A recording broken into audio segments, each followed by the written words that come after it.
Dictation start now.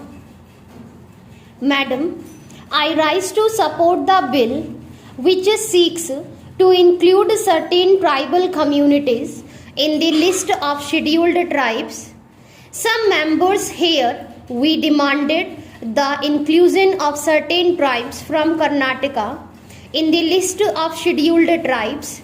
My party and myself support that demand. The Honorable Minister has said in the Statement of Objects and Reasons that the state government of Jammu and Kashmir had been making demands for a long time for the inclusion of these four tribal communities as mentioned the bill, but the central government has accepted their demand after a long time.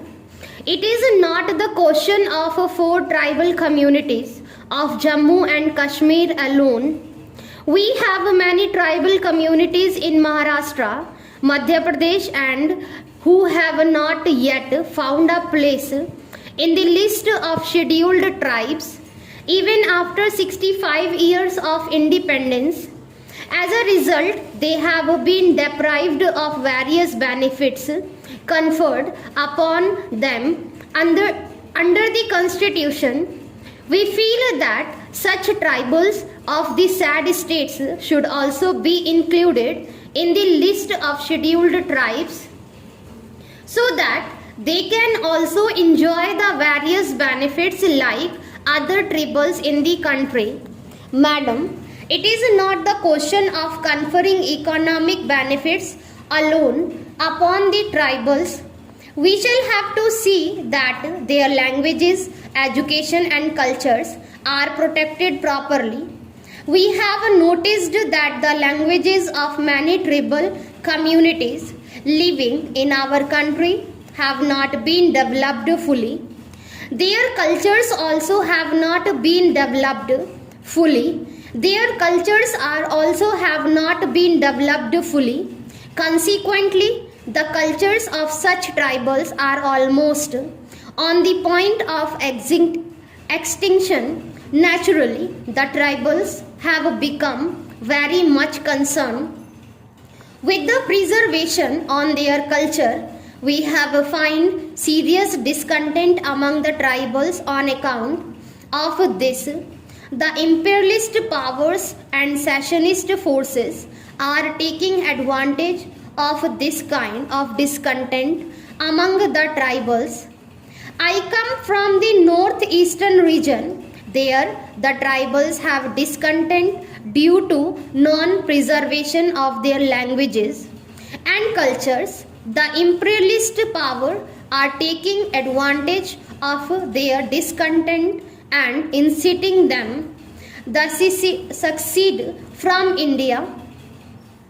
For such secessionist tendencies among them, the tribals, the policy of the government of India on tribals is responsible. On the basis of that policy, it has not been possible so far to develop the languages and cultures of the tribals in India. The tribals are unable to enjoy the protection given to them under the Constitution. Therefore, tribals have started demanding autonomous councils here.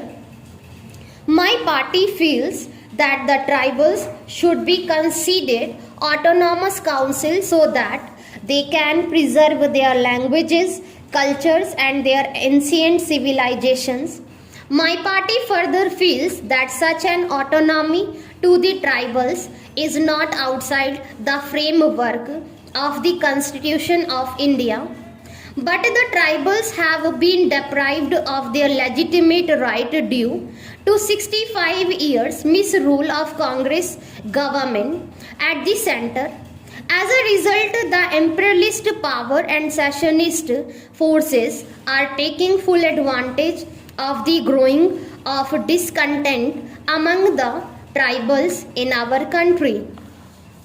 In certain states, Naxalites are also taking advantage of such a discontent among the tribals. Our Home Minister had a meeting with the chief ministers of certain states the day before yesterday in order to find out ways and means to curb the activities of the Naxalites. We do not think that the activities of Naxalites can be curbed through the military force or police force.